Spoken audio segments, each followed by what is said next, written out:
매일 성경 묵상을 돕는 해설 가이드입니다. 안녕하세요, 묵상 코치입니다. 함께 읽고 나눌 말씀은 요한계시록 12장 1절에서 17절까지 말씀입니다. 일곱 재앙 시리즈에서 일곱인 재앙의 구조를 따르면 일곱 죄인이 떼어지고 곧이어 일곱 나팔 재앙이 시작되지만 일곱째 나팔 재앙이 소개되고 나서는 일곱 대접 재앙이 바로 나오지 않습니다.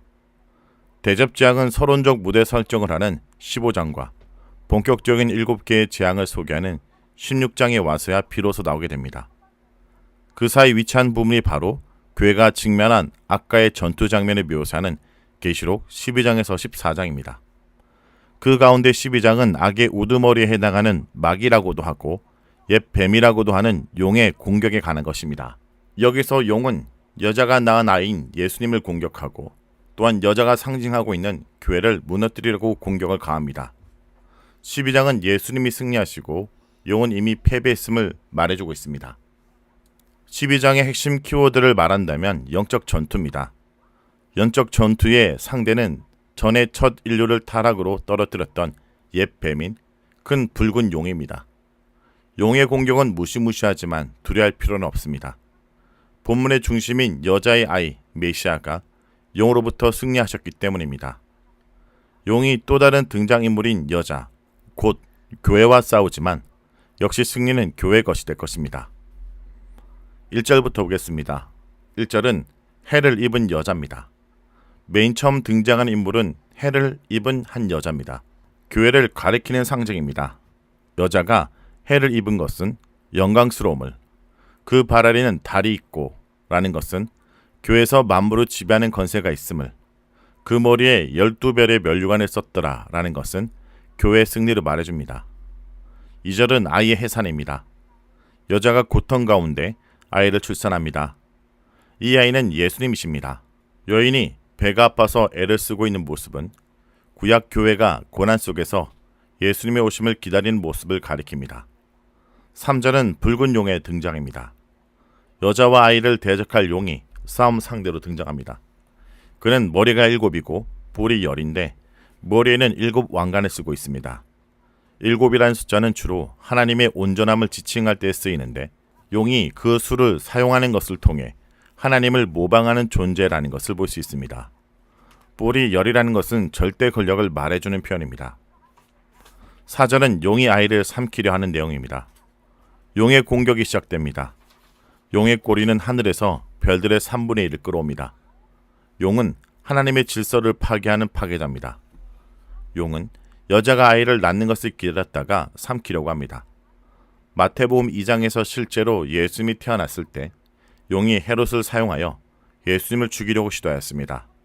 그뿐 아니라 지상 생애 동안 용은 예수님을 끊임없이 모함과 함정으로 몰아넣었으며 마침내 저주의 십자가로 예수님을 처형하는 악한 계획을 도모했습니다.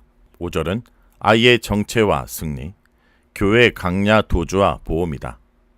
여자가 낳은 아이는 철장으로 만국을 다스릴 남자입니다. 여자가 낳은 만국을 다스릴 수 있는 남자아이는 오직 예수님밖에 없습니다. 용의 공격을 받은 예수님은 승리하십니다. 그것에 대한 표현이 바로 그 아이를 하나님 앞과 그 보좌 앞으로 올려가더라입니다.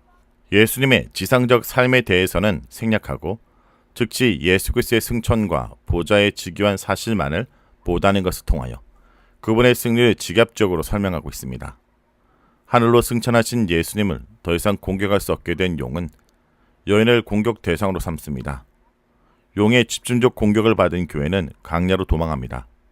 강야는 하나님 백성들이 세찬 비바람을 견뎌야만 하는 시험과 연단의 장소입니다. 그러나 하나님의 시험의 목적은 우리를 온전히 빚어내는 데 있기에 강야는 또한 하나님께서 교회를 양육하시기 위하여 준비하신 곳입니다. 교회는 강야에서 1260일 동안 있게 됩니다. 1260일은 해로는 3년 반이고 달러는 42달입니다. 이 기간을 일이란 단어로 말하는 것은 하나님이 날마다 교회를 양육하신다는 것을 알게 하려는 것입니다. 7절에서 9절은 하늘 전쟁에서 용이 패하는 내용입니다. 이제 장면이 바뀌어 하늘에서 일어난 전쟁을 다룹니다. 전쟁에서 미가엘과 그의 천사들이 용과 그의 부하들과 싸워 승리합니다. 그 패배로 용은 하늘에서 있을 곳을 찾지 못하고 땅으로 내쫓기게 됩니다. 이렇게 땅의 전쟁에서 하늘 전쟁의 장면으로 독자들을 이동시키는 의도는 사탄의 운명에 대한 분명한 확신을 갖게 하여 사탄의 공격을 당하는 교회로 하여금 담대한 저항을 하도록 독려하려는 목회적 의도가 있을 것입니다. 9절에서는 용의 정체가 밝혀집니다. 큰 용은 옛뱀, 마귀, 사탄이라고도 하는 자로서 온 천하를 깨하는 자입니다. 에덴 동산에서부터 사람들을 속여서 하나님을 대적하는 자리로 나아가게 하는 자입니다. 10절은 하늘의 큰 음성과 형제들의 승리입니다. 요한의 귀에 다시 들리는 소리는 하늘의 큰 음성입니다. 다시 찬송이 울려 퍼지고 있습니다. 그 찬송은 이제 우리 하나님의 구원과 능력과 나라와 또 그의 그리스도의 권세가 나타나게 되었다라는 것입니다. 찬송할 수밖에 없는 또 다른 이유는 우리 형제들을 참수하던 자, 곧 우리 하나님 앞에서 반납 참수하던 자가 쫓겨났기 때문이라는 것입니다. 예수님의 승리를 본받아 믿음의 선배들도 용을 이깁니다. 어린 양의 보혈의 공로를 의지하고 말씀으로 용을 이긴 사람들로서 목숨을 아까워하지 않았습니다. 이것이 하늘에서는 큰 기쁨이 됩니다. 그러나 땅에서는 계속 환난과 핍박이 있을 것입니다. 용이 땅으로 내려왔기 때문입니다. 13절에서 17절은 교회를 향한 용의 최후의 발악입니다. 땅으로 내쫓긴 용은 여자를 집중 공격하지만 하나님께서 교회를 거기서 양육하십니다. 교회가 위기를 만나지만 하나님의 도우심으로 승리하게 됩니다. 이것을 목도한 용은 여인을 향하여 분노하여 진검승부를 하려고 합니다. 성도 여러분, 우리의 힘으로 절대 교활한 사탄에 맞설 수 없고 사탄의 지배하는 이 세상 문화를 이기고 하나님의 흠없는 잔으로 설 수는 없습니다. 세상이 두려워하는 것은 성도의 세상적인 성공과 부와 지위가 아닙니다. 우리가 주님만을 의지할 때 사탄은 가장 두려워할 것입니다. 무엇보다 주님의 승리를 기억해야 합니다.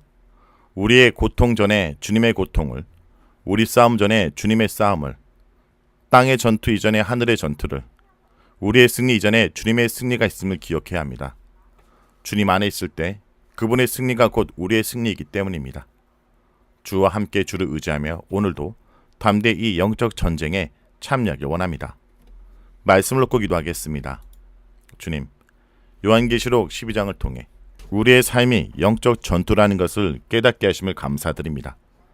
우리를 상킬한 용, 사탄의 공격이 계속되지만 예수께서의 피로 이미 승리하신 것을 믿습니다. 주님, 우리의 눈을 열어 이 영적 전쟁의 본질을 보게 하시고 강야 속에도 낙심하지 않고 주님만을 바라보게 하여 주옵소서.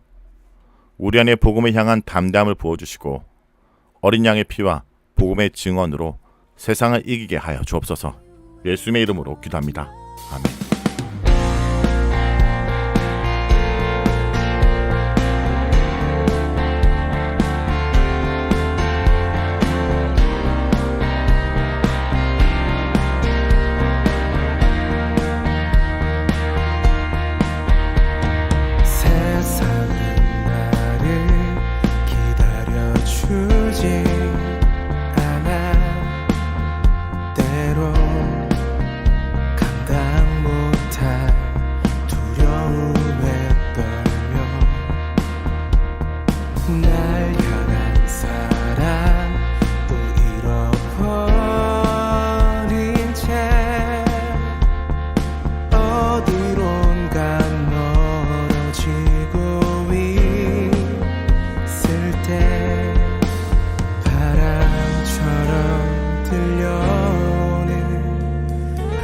아버지 음성 평안이 너에게 있으라.